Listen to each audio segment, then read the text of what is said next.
Hello, my name is Blue McNeil, and in this video I'll be covering base layer understanding and selection. Why layer? Layering is an efficient way to keep warm and dry with the ability to vary your conditions throughout the day. As the temperature rises, you're able to pull a layer off, and that's key to layering. Keep in mind the right choices in base layer have a follow-on effect with your garment choices for the mid and outer layer, and also your comfort of the whole clothing system. Natural products. For example of a natural product would be wool. Wool doesn't wick as well as a synthetic, but wool outperforms synthetics when wet. This gap has been reduced in high-end synthetics, but for the majority of synthetic-based products, wool is far superior when wet. Wool is far superior in regards to odour management, and this is probably one of the key selling reasons, or reasons to go to wool.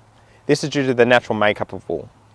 This means that long-term odour management is not something that's going to wash out over time because it's built up in the actual wool itself. This can be a great advantage in some situations. If you're unable to change or wash your base layer regularly, this can be the material to go for. Some wool products include a percentage of lycra. This is to increase the stretch and also for the garment to maintain its shape. Some examples of this would be Icebreaker GT, which is a icebreaker product. There's many other wool-based products on the market. Here is an example of a base layer that's made out of wool with 2 to 4% lycra. This is a Icebreaker GT base layer in 200 weight. Please ignore the ice, but as you can see, and it's going to be hard to see, but it's a very fine fabric, and that's part of the Icebreaker makeup. High-end synthetics. Reading most of the literature out there, they demonstrate the best wicking ability out of all the options, hands down. This is due for their ability to transfer moisture through the garment and spread that moisture out to the outer surface. What this means is that during high level activity and after high level activity, you'll feel warmer.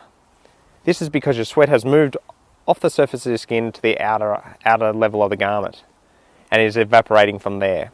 Examples of synthetic materials would be Polytech Power Stretch, Polytech Power Dry, Polytech Thermal Pro, Patagonia Capilene, Helly Hansen Dry. There are also many other polypropylene products out there, and you'll just check that by the tags. Here's an example of a polypropylene base layer. As you can see, it looks very similar to the merino wool base layer. The difference is that this is a man-made material. Hybrid products.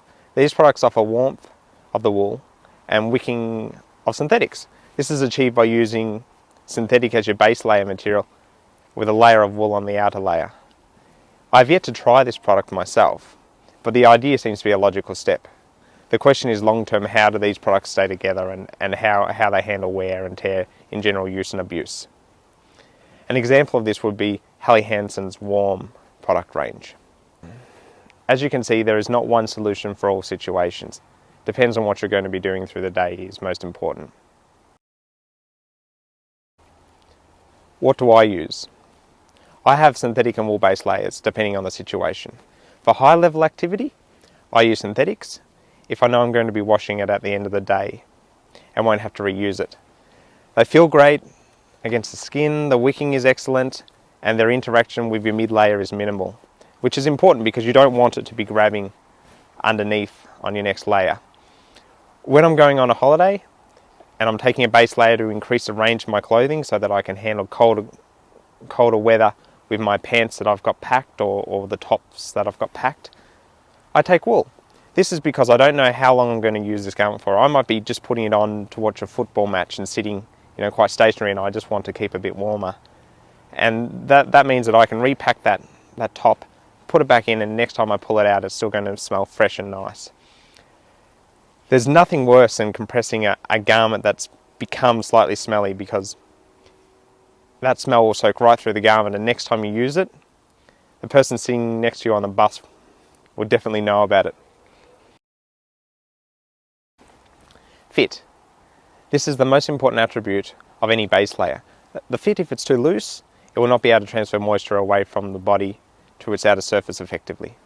If the garment's too tight, it'll feel restrictive as you move, and this will make for a long day. No one wants to be bending over and worrying about their underwear being pulled down by their base layer.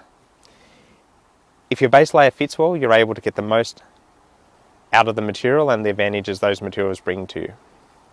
A well-fitting base layer will outperform any ill-fitting base layer hands down.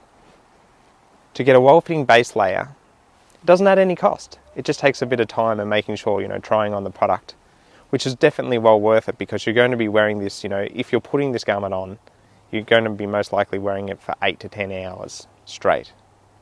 Well, that's it for today's video. Thank you and goodbye.